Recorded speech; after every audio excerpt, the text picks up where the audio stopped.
ये और ये, इन तीन हीरोइन में से सबसे ज्यादा सुंदर कौन है ये डिसाइड करता है इनका जो फेशियल रेशियो है वो गोल्डन रेशियो से कितना करीब है। और गोल्डन रेशियो तक पहुंचने के लिए एक सीरीज मेंटेन करना पड़ता है जिसे फिबोनाची सीरीज कहते हैं। ये जो फिबोनाची सीरीज है ना, ये नेचर का एक बहुत बड़ा अजूबा है। जितनी भी सुंदर चीजें आपको दिखता है ना, फूल से लेके पत्ते तक, सब कुछ यही रेशियो मेंटेन करके चलता है। और इवन आज का जो प्लास्टिक सर्जरी का इंडस्ट्री है ना, पूरा का पूरा इस एक सीरीज पे टिका हुआ है, जिसका अल्टीमेट गोल होता है गोल्डन रेशियो को अचीव करना। यूरोपियन साइंटिस्ट फिबोनाची ने सबसे पहले इनका खोज किया है, ऐसा किताबों में पढ़ा जाता है, लेकिन सच्चाई नहीं है। आज से 2200 साल पहले आचार्य पिंगला ने चंद्र शास्त्र की रचना की, जिसमें उन्होंने लघु और गुरु शंखाओं को एक माला में सजाया और बन गई ये सीरीज, जिसको आज दुनिया फिबोनाची के नाम से जानता है। जबकि इन्होंने खुद अपने किताब में मेंशन भी किया है कि ये जो सीरीज है ये उन्होंने एक इंडियन ऋषि से लिया है। लेकिन फिर भी जैसे दुनिया मानने को तैयारी नहीं है कि इंडिया जैसे देश से ऐसा कुछ निकल सकता है। और ये इकलौती कहानी नहीं है। अगर आप 10th बोर्ड दिए हो तो आपको याद होगा कि पाइथागोरस थ्योरम करके थ्योरम आता था। आज से 2800 साल पहले ऋषि बौधायन ने ये फॉर्मूला पहली बार अपने किताब में दिया था।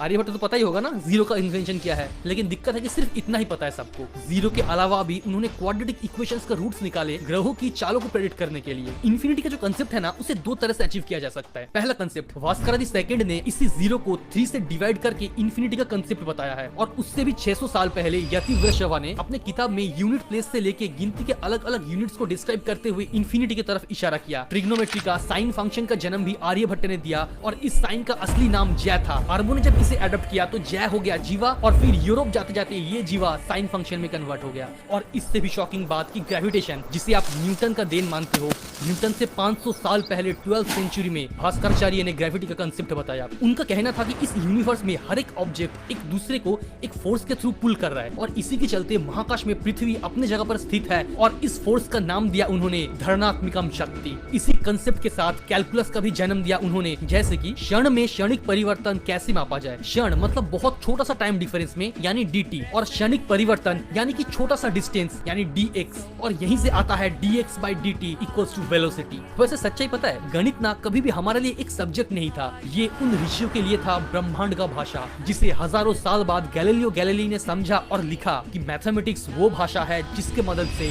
भगवान ने इस सृष्टि का रचना किया है। और ये हिस्ट्री अच्छे से इस किताब में पूरा एक्सप्लेन्ड है, इसको एक बार पढ़ के देखना। जय हिंद, जय